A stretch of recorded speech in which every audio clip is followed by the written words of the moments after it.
Hello दोस्तों, welcome back. दोस्तों, ऐसा क्यों होता है कि जब हम खुद कपड़े खरीदते हैं तो हम कंफ्यूज होते हैं कि ये वाला खरीदें या वो वाला। पर वही जब कोई दूसरा कपड़े खरीदता है और हमसे पूछता है कि ये वाला खरीदूं या वो वाला, तो हम झट से आंसर कर देते हैं कि ये वाला खरीद लो। तब आपको उतनी कंफ्यूजन नहीं होती। ऐसा क्यों?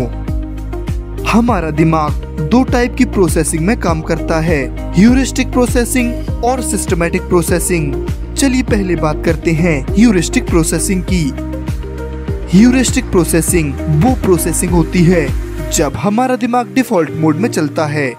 हम ज्यादा नहीं सोचते और हमारे अंदर से जो इंट्यूजन आता है, यानी हमारी सिक्स्थ सेंस के बेस पर हम जो डिसीजन लेते हैं। एग्जाम्पल के लिए, जब हम MCQ यानी मल्टीपल चॉइस क्वेश्चन को सॉल्व करते हैं, उस टाइम जो क्वेश्चन जिनका एग्जैक्ट आंसर हमें नहीं पता होता, पर चारों ऑप्शंस में से हमें एक ऑप्शन सही लगता है, हमारी अंतरात्मा कहे कि ये वाला आंसर सही हो सकता है। तब आप जिस प्रोसेसिंग में होते हो उसे ही ह्यूरिस्टिक प्रोसेसिंग कहते हैं। हम ऐसा क्यों करते हैं आगे जानेंगे। हम कई बार जजमेंट करते समय या डिसीजन लेते समय ह्यूरिस्टिक प्रोसेसिंग का यूज करते हैं, क्योंकि इससे हमारी एनर्जी बचती है और दिमाग पर ज्यादा लोड नहीं पड़ता। इस मेंटल शॉर्टकट से डिसीजन लेना क्विक और इफिशिएंट हो जाता है। पर ह्यूरिस्टिक प्रोसेसिंग में आखिर हमारा दिमाग किस बेस पर डिसीजन लेता है? देखिए, ह्यूरिस्टिक प्रोसेसिंग में हम फैक्ट या इंफॉर्मेशन पर ज्यादा ध्यान नहीं देते, बल्कि हम सिंपल रूल से चलते हैं। इन रूल्स को ही ह्यूरिस्टिक्स कहा जाता है। ह्यूरिस्टिक्स का मेन फैक्टर होता है पहले से स्टोर्ड इंफॉर्मेशन। चलिए उस एग्जाम वाले उदाहरण से समझते हैं। अगर आपको चारों ऑप्शंस में से कोई एक सही लग रहा है, इसका मतलब है शायद आपने कभी न कभी वो क्वेश्चन या उससे रिलेटेड चीज पढ़ी हुई है, या आपके दिमाग में कोई ऐसी इंफॉर्मेशन स्टोर्ड है जिसके बेस पर आपका मन आपको कह रहा है कि ये आंसर सही है। चलिए एक और सिंपल एग्जांपल से समझते हैं। मान लीजिए कुछ दिनों पहले आपने इटली के ऊपर एक डॉक्यूमेंट्री देखी जिसमें वेनिस को एक्सटेंसिवली कवर किया है, और अब आप वेकेशन के लिए इटली जाने का सोच रहे हैं और आपके पास दो ऑप्शन हैं, पहला फ्लोरेंस और दूसरा वेनिस। तो इस बात के बहुत चांसेस हैं कि आप वेनिस शहर जाना पसंद करेंगे।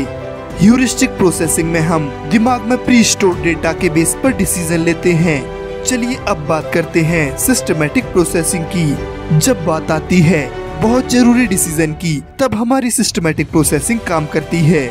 सिस्टमैटिक प्रोसेसिंग में हम डेटा, फैक्ट और अवेलेबल इंफॉर्मेशन को केयरफुली एनालाइज करते हैं और सारे एक्सपेक्ट जैसे कि डिसीजन के फायदे, नुकसान और अल्टरनेटिव्स आदि सब देखते हैं। चलिए एग्जांपल से समझते हैं। मान लीजिए आप स्मार्टफोन खरीदने गए। अब आप इस केस में फोन का brand, model, popularity, price, camera, एक एक चीज पर ध्यान देंगे और आप कई फोन देखकर अपनी सिस्टमैटिक प्रोसेसिंग करके ही फोन खरीदेंगे। और अगर हम एग्जाम में तुक्का लगाने वाले उदाहरण पर आए, तो तुक्का लगाते समय ज्यादा सिस्टमैटिक प्रोसेसिंग का यूज ना करें, नहीं तो ह्यूरिस्टिक में जो तुक्का सही लग रहा था, सिस्टमैटिक में उसके गलत होने के चांसेस बढ़ जाएंगे। केवल ह्यूरिस्टिक्स से सोचने पर दिमाग लेजी और इग्नोरेंट बनता है, वहीं केवल सिस्टमैटिक सोच से एनालिसिस पैरालिसिस होता है और हम कंफ्यूज व चूजी बन जाते हैं। डिसीजन या जजमेंट के समय दोनों टाइप की प्रोसेसिंग को बैलेंस करना जरूरी होता है। दोनों प्रोसेसिंग को बैलेंस करने के लिए क्या करें? डिसीजन लेते समय ध्यान रखें कि कहीं आप बायस तो नहीं हैं। टाइम लेकर आराम से सोचें। चलिए आज के लिए इतना ही।